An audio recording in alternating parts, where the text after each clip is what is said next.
and welcome to CSX West Isola. This video, you'll be grateful to know, isn't going to be quite the marathon of the last two videos. It's going to be quite a bit shorter. Going to have a look at how I've been getting on with my layout up to now, so a quick update, and then maybe do a little bit of switching at the end. Hope you enjoy it. Thank you. So what I've been working on mainly at the moment is my plastics manufacturing industry. So what I've done is I've laid the spur for it. That's Pico Code 83 track that I use, and it's either laid on cork or on Woodland Scenics foam, and then it's simply airbrushed with Tamiya flat brown on there, flat earth I think it is, that I use on there. Every separate piece of track has its own dropper to ensure that I get good conductivity in there. I don't rely at all on any of the rail joiners to provide for conduction on there. And the switches themselves are Pico number 6 switches, and they're hand operated. What I have is I've got some knobs here that I use, and by pushing them in and out, I can then hand operate the switch without having to lean over on there. The build in itself is going to use the ubiquitous Wolfers plastic pellet transfer facility. You can see the base for the 4 tanks there. That's been sprayed with Vallejo dirty concrete, and there's where the pipe work will going to go. The actual building is 5mm foam board with scale scenes textures put on top of it. So you can see that there. And then if I go further down, you can see the next stage of the building at the moment is just the plain 5mm foam board waiting to be covered. As you can see, it's going to be quite a large building along there. The idea that I'm trying to do at the moment is I've been sort of working along from one end to the other, putting everything that's going to go against the back scene on there from one end to the other. So I'm sort of working from the back forwards on my layout. On there, you can see round to the other end where eventually we've got the part there to carry a road, which is going to act as a scenic block at the end of the layout. Nothing unusual about the way I lay my track. It's just, as I say, laid on cork or Wolfers foam board, and it uses white glue or to hold it down. The only thing that I do use, which is maybe not for people in UK, is I use these things from Fast Track sweepsticks. So what we've got is these for going in the straight track. So I can put them in the straight track, but then these are really useful because you can set them to whatever spacing you want. You then glue them to that spacing. So this is set, I think, to 2.5 inches on there between track centers. So it means you can keep a parallel track at the right distance apart. So I've used them quite a lot on my layout.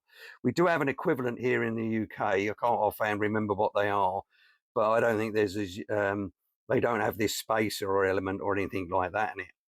So that's basically what I've been doing on the actual layout. We'll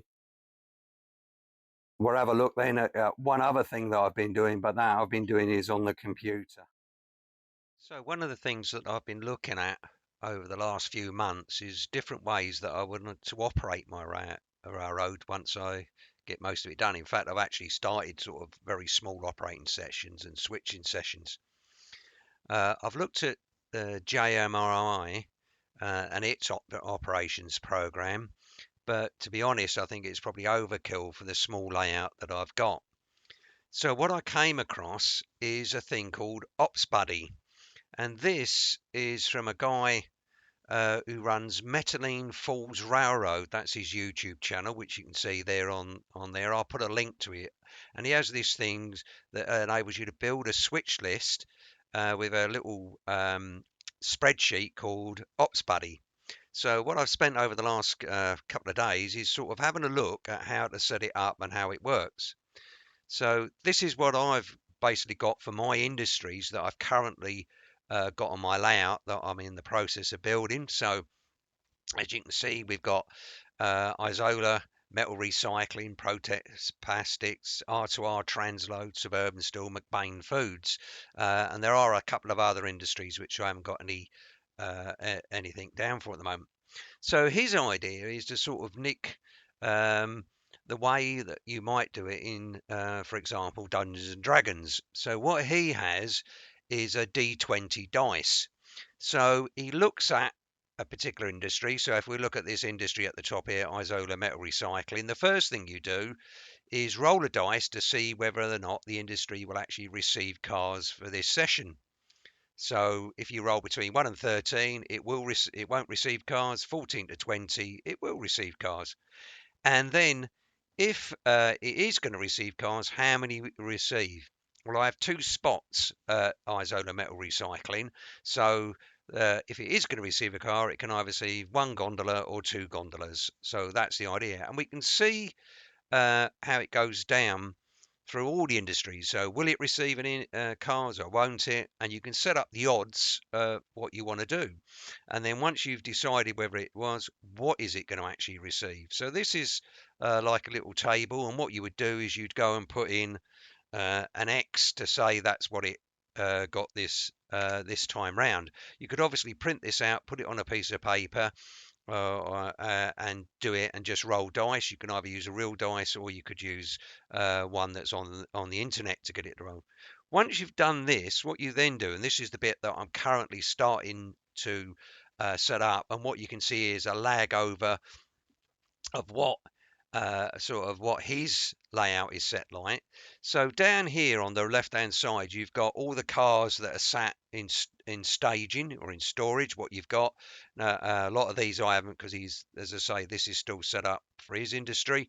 And then in the middle, you've got what you need to do this time round. So, for example, he's got Pacific Steel and Recycling. I'll have Isola Recycling. From the previous table, you've decided, yeah, I'm going to set out one gondola. So on this, you would drag one of your gondolas from over here and put it into the set out on what spot it's going into, spot 1 or spot 2 or whatever, and so on and so forth. So as I say, it's very early days for me yet about how I'm using this. The guy who's doing it, this Metaline Falls, has got a couple of really good videos on how to do this, so I'll link to those in my description below.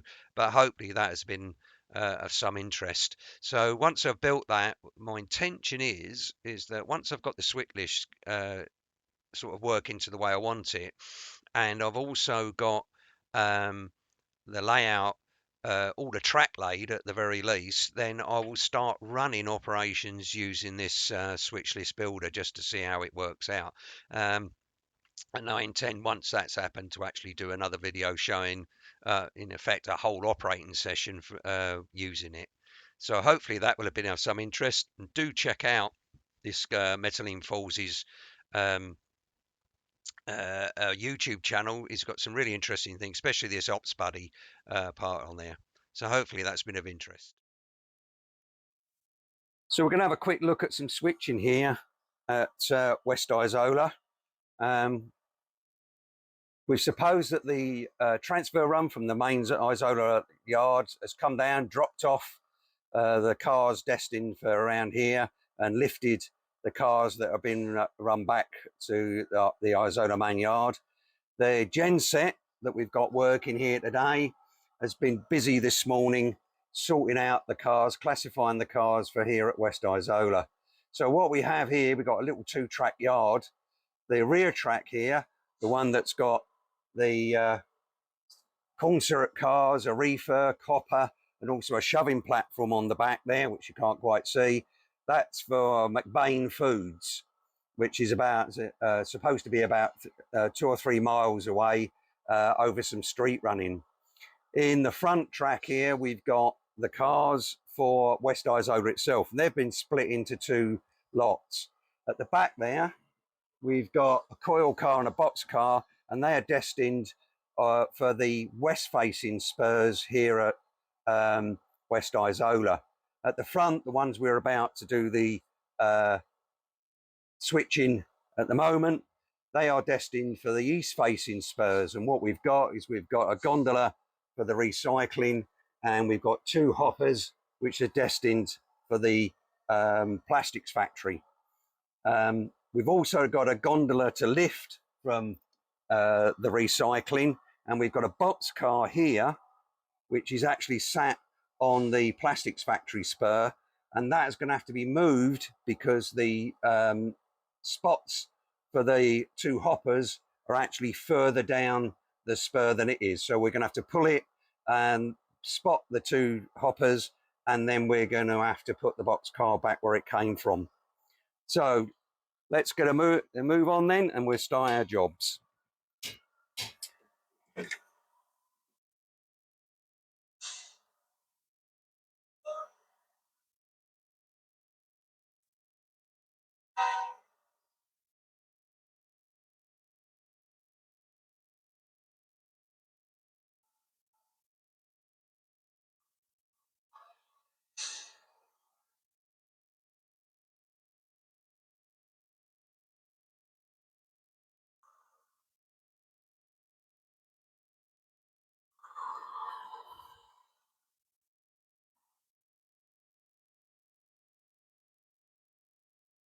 So one of the first jobs we're going to have to do is we're going to have to pull the cars out onto the siding, and then we're going to have to do a run round to get the engine to the other end to be able to do pushing into the east facing spurs.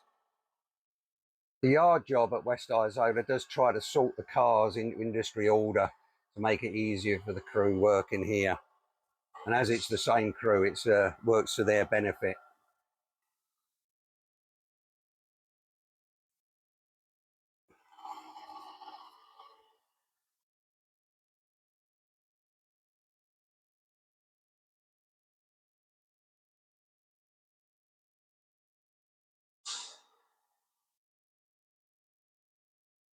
We're going to run quite far up this siding here, because what we want to be able to do is pull the gondola out of the metal recycling, so we want to give enough room to do that.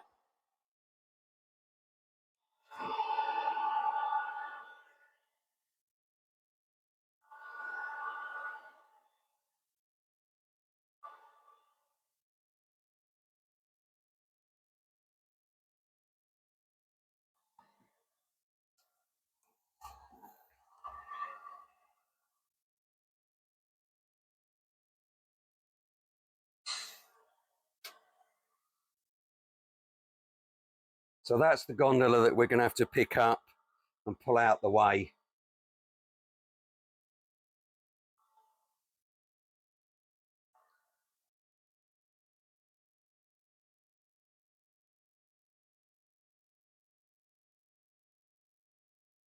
So there we've pulled the gondola out of the recycling. So what we're going to do is we're going to drop it off on the siding now before we get to the other end of the train to start doing our shove moves.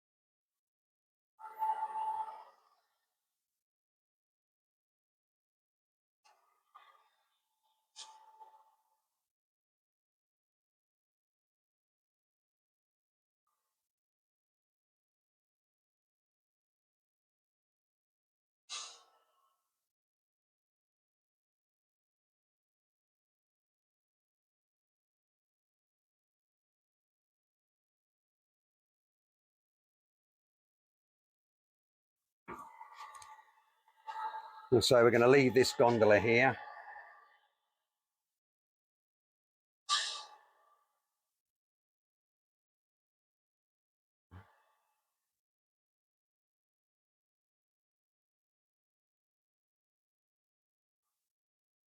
Right. This would be a full gondola going out to a recycling plant somewhere else, and we'd be dropping off an empty gondola coming in.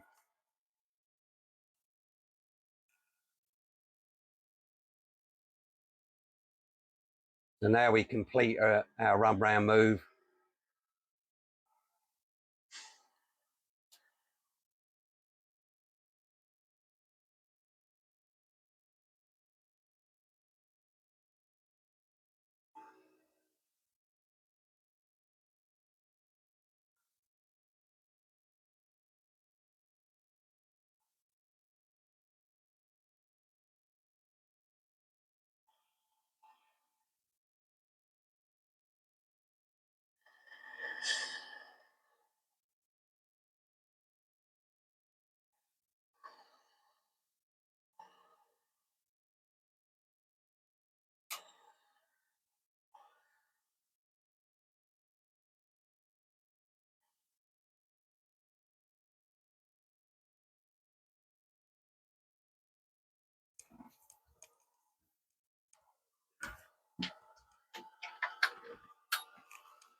So what we're now going to do is we're going to shove the gondola back,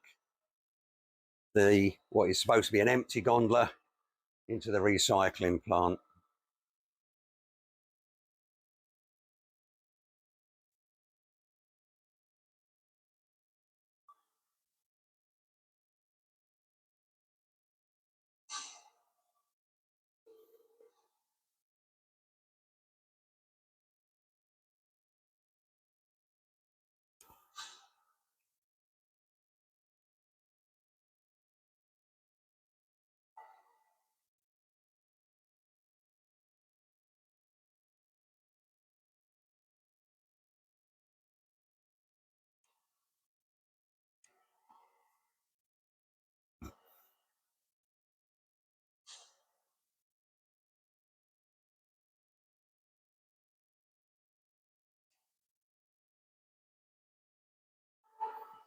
So gondola dropped off.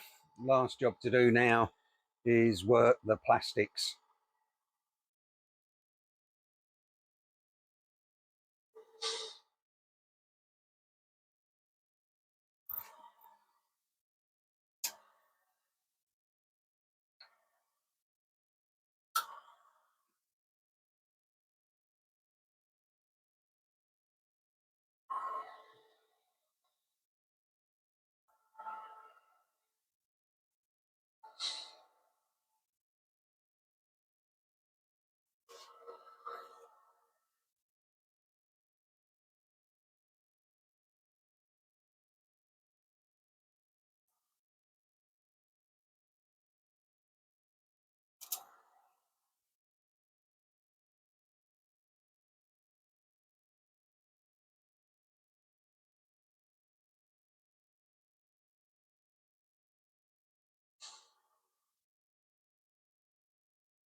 So the first thing we're going to have to do is pull the box car to be able to get to the hopper car slots, and the box car has got to go back again after we've done that.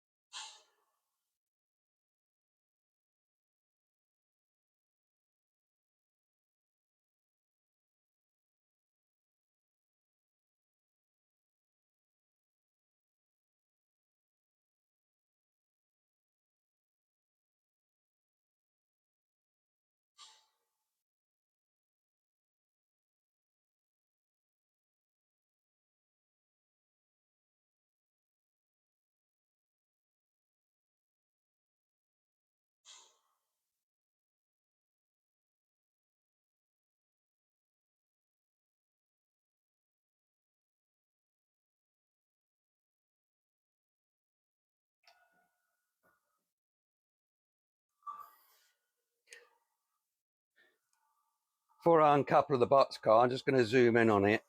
This is for my grandson Alex, who's really into graffiti. So this is the boxcar that I've got that's had the graffiti done on it. So hopefully you'll be enjoying this, Alex.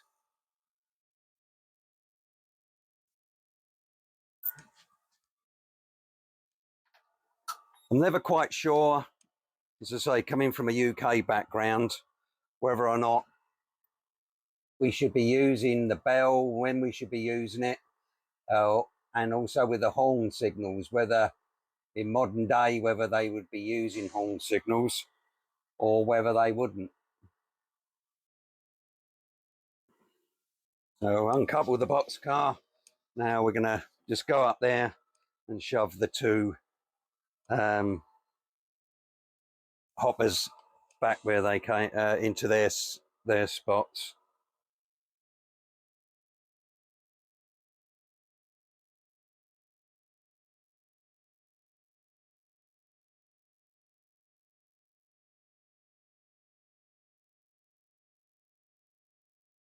I always try and run my locos slow. In fact, what I do is I've programmed them so that the absolute top speed they can go at would be the equivalent of 30 miles an hour, to try and keep the things going slowly.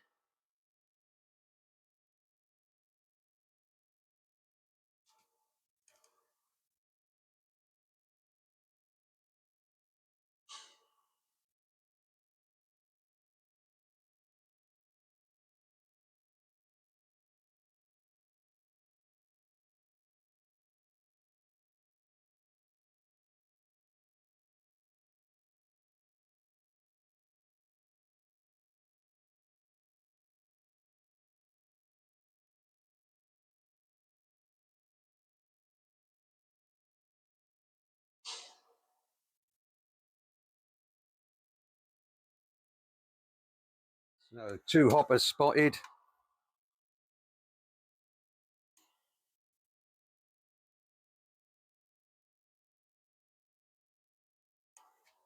Now we've just got to put the box car back in its spot.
So boxcar spotted. We've got one final job to do, and that's get the gondola up in the little yard, ready to be picked up by tomorrow's transfer run back to the Isola main yard.